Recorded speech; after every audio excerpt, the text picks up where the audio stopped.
Selamat malam dan semoga dunia ini dalam kebahagiaan, ketentraman, kemuliaan. Semua atas Yang Maha Kuasa yang menciptakan kita semua. Amin. Yang kedua, semoga penyakit yang namanya COVID-19 pergilah mulai sekarang. Selanjutnya saya mengucapkan terima kasih pertama-tama kepada Mbak Dr. Keji Emerson dan Mas Wakidi Twijomartono, yang mana pada kesempatan sekarang ini mengadakan rekaman atau merekam sekedar karya saya, yang mana itu adalah atas permintaan dari AIPIS. AIPIS itu adalah American Institute of Indonesian Studies, lan ugi di Michigan State University, yang mana hasil dari tayangan ini nanti akan ditayangkan pada tanggal 23 sampai 26 Juni sebagai eksibisi di berbagai belahan dunia tentunya mengatakan. Lakon yang ditampilkan adalah Ciptoning atau Arjuna Wiwaha. Mengapa demikian? Karena memang ini sangat terkenal.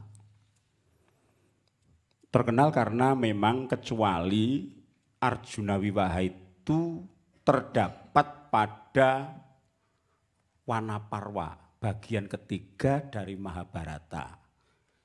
Akan tetapi yang ada di sana itu tidak panjang.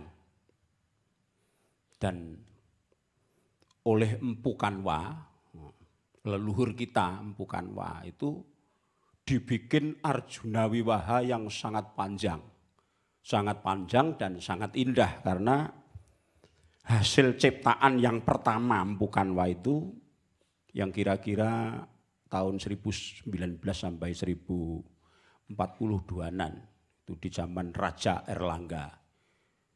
Itu kalau tembunge Jawa sangat ngedapi-dapi, sangat bagus, karena menurut Profesor Dr. Krum dan Profesor Dr. Purbocaraka, bahasanya Arjuna Wiwaha Empu Kanwa itu luar biasa indah.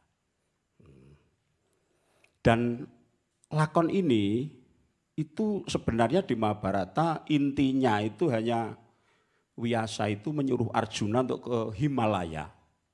Nah, di sana ketemu Indra, lalu disuruh menemui Siwa. Ketika itu Siwa sebagai kerata atau pemburu, dan Arjuna itu membuat patung Siwa dari tanah, disembah. Tapi anehnya ketika itu juga menjadi Siwa beneran setelah dikalungi bunga. Nah, Arjuna diberi pusaka, tapi pusakanya apa tidak jelas. Menurut catatan begitu. Nah, sekelumit yang ada di situ, lalu oleh Empu Kanwa diperpanjang, dijadikan cerita. Yang menarik, di dalam karya sastranya si Empu Kanwa itu sekarang menjadi satu-satunya bukti otentik yang sangat komplit adanya wayang kulit. Nah, ini yang wajib kita syukuri.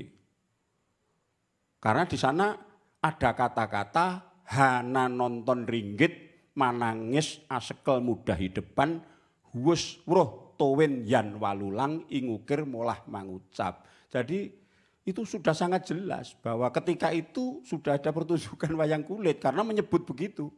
Bahwa wayang itu sudah dibikin dari kulit, ditatah, dikocapke, itu diberi narasi dialog. Yang seterusnya dari arti dari kata-kata selanjutnya, pokoknya intinya itu kok bodoh sekali orang-orang itu. Hanya menonton wayang saja kok bisa menangis dan sebagainya. Itu dari bukti. Lah katanya ada yang lebih tua Pak prasastinya. Ya ada Abad ke-9 ada, tapi itu belum sejelas ini. Wayang ya disebut, tapi wayang yang bagaimana tidak jelas. Tapi kalau yang ini kan sangat jelas. Nah, apakah tidak para wali Pak yang menciptakan wayang? Wayang para wali mungkin melanjutkan saja, tapi kenyataannya yang tua kan ditemukan ini. Nah kita mestinya bersyukur dan mungkin sangat bersyukur lagi apabila pada suatu saat diketemukan lagi yang lebih tua dari ini, Arjuna Wiwaha ini, yang menyebut tentang wayang. Nah kalau berapa ratus tahun ke belakang lagi sudah diketemukan bahwa sudah ada dalang, wis jediar-jediar, wis pokoknya wis ngerti-ngerti gamelannya komplit tuh. Itu kita wajib bangga sekali, tapi ya semoga saja diketemukan bukti-bukti lagi. Nah, lalu kemungkinan karya pujangga Arjuna Wiwaha yang dikarang oleh atau dikembangkan oleh Mpu Kanwa itu kemungkinan juga merupakan pangalembono atau menyanjung Raja Erlangga. Di sana ada perkawinan agung dan sebagainya yang itu sangat indah. Nah, sebenarnya lakon Mintorogo itu pada prinsipnya itu pengendalian hawa nafsu. Sebenarnya itu. Karena kalau di dalam pedalangan kan kita mengenal ciptoning. Cipto sing wening, pikiran yang bersih. Melihat dan meneliti sesuatu itu dengan sangat teliti dan dipelajari hingga tuntas. Mengetahui sesuatu itu dengan seksama, berkonsentrasi penuh. Dan akibatnya yang ditemukan adalah kedamaian sejati dan terang benderang. Terang benderang, wening, jernih.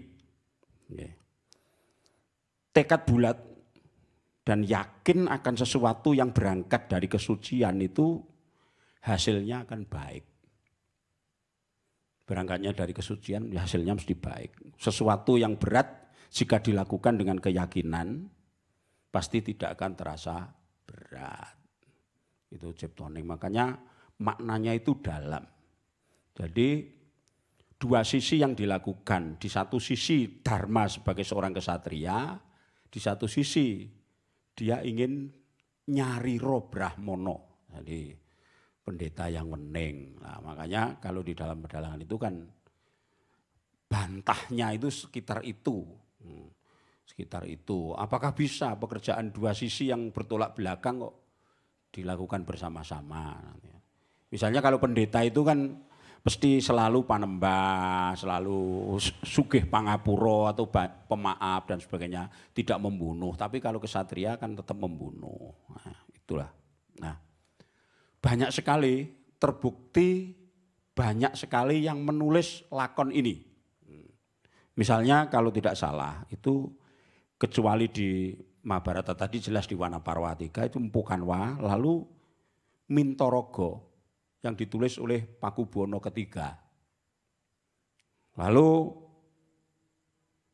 Wiwaha Jarwa itu ditulis oleh Yasadipura I, pujangga Surakarta. Lalu para doktor-doktor peneliti hebat zaman dulu itu Dr. R. Frederick. Wah, omongannya kayak penting-penting aku ya. Frederick menulis itu. Lalu Dr. Rajiman, lalu Dr. A. Seno Sastro Amijaya. Pun pinten mawon niku. Lalu Sanusi Pane, sastrawan Indonesia menulis. Lalu R.S. Prawiroatmojo. Lalu sapa mau? Mintorogo Gancaran itu Dr. M. Priyohutomo. Banyak sekali. Lalu Mintorogo Pustokomarto oleh Sri Asyani CS. Dan juga yang juga hebat itu ciptoning Imam Supardi. Hebat. Dan banyak lagi. Itu belum pakliran-pakliran yang dirancang. Misalnya di isi Surakarta ada pakliran padat, ciptoning. Banyak sekali. Saya elek-elekan ya pernah ndalang Ciptoneng. Ciptoneng itu jane cipta sing wening ora kok cipta sing ora wening.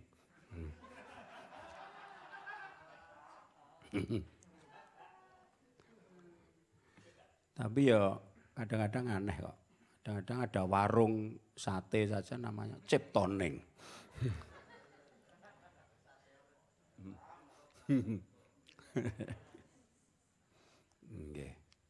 Itulah sekelumit tentang Ciptoneng. Jadi memang pengendalian diri.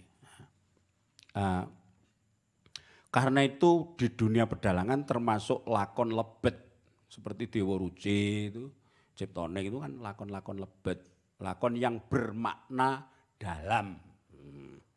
Lah dalamnya seberapa ya tergantung sing ngonceki.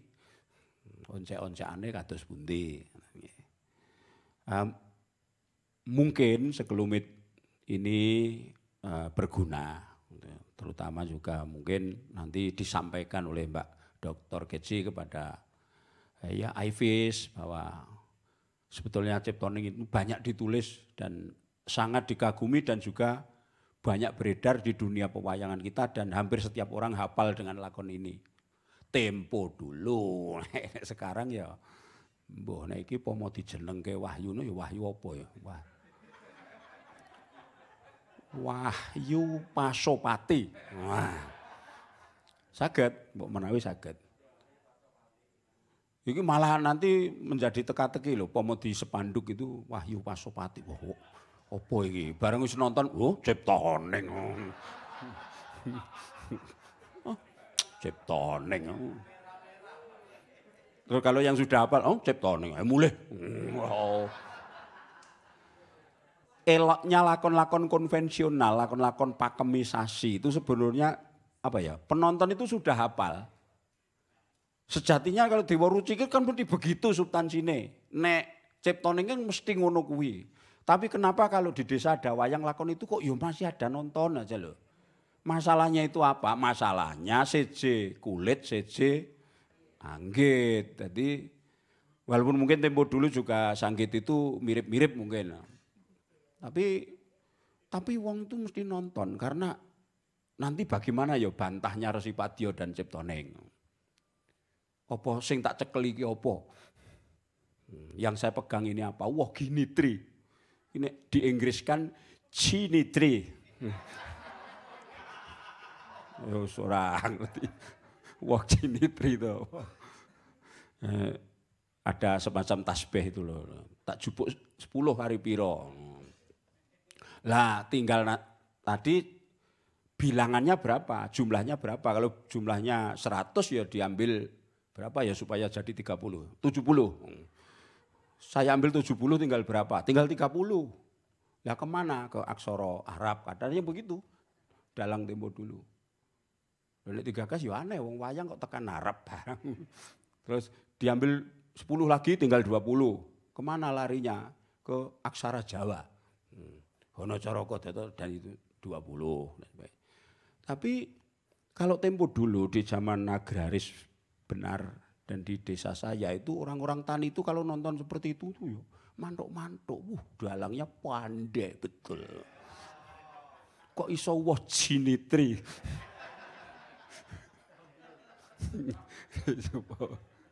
Tapi kalau sekarang sudah zaman aplikasi dari sebuah konsep ya kan mesti sesuatu itu disesuaikan dengan substansi permasalahannya. Ngopo to kok ngono, mengapa begitu kan mesti begitu. Ya bukan berarti yang tempo dulu itu jelek, tidak begitu. Ya semua itu membawa masa sendiri-sendiri. Ketika masa itu ya masanya masa masih begitu. Kadang-kadang nuwun sewu ada kleneknya dan sebagainya. Ya, memang asiknya itu wayang, tapi kalau sekarang kan apa-apa itu dibikin logis. Logis ya. Ya termasuk gerongan barang logis. Gerongannya itu. Supaya logis itu gimana ya dibikinkan kalau memang Anjasmara Harimami, ya, Asmarandono kan itu ceritanya tentang Asmarandono, Damar Wulan gitu. Tapi kalau untuk anu apa ya arep Anjasmara ya ndak mungkin ya, mesti dibikinkan itu. Nek meletik. Meletik ini kadang tidak ada waktu itu saja. Saya kira tidak diperpanjang dan ayo kita bekerja. Saya menyampaikan beberapa sumber tentang mengapa Ciptoning dan Ciptoning itu ternyata menjadi sumber adanya wayang sampai saat ini. Terima kasih dan salam untuk teman-teman semua AIFIS dan yang ada di Michigan State University lan ugi Sanggare Kalaya, Mbak Dr. Keci lan Mas Wakidi Dwijo Martono dan matur nuwun. Nah, ini kok teman-teman Mayangkara, Bapak-bapak, Ibu-ibu, saudara-saudara di seluruh dunia ini adalah teman-teman Mayangkara.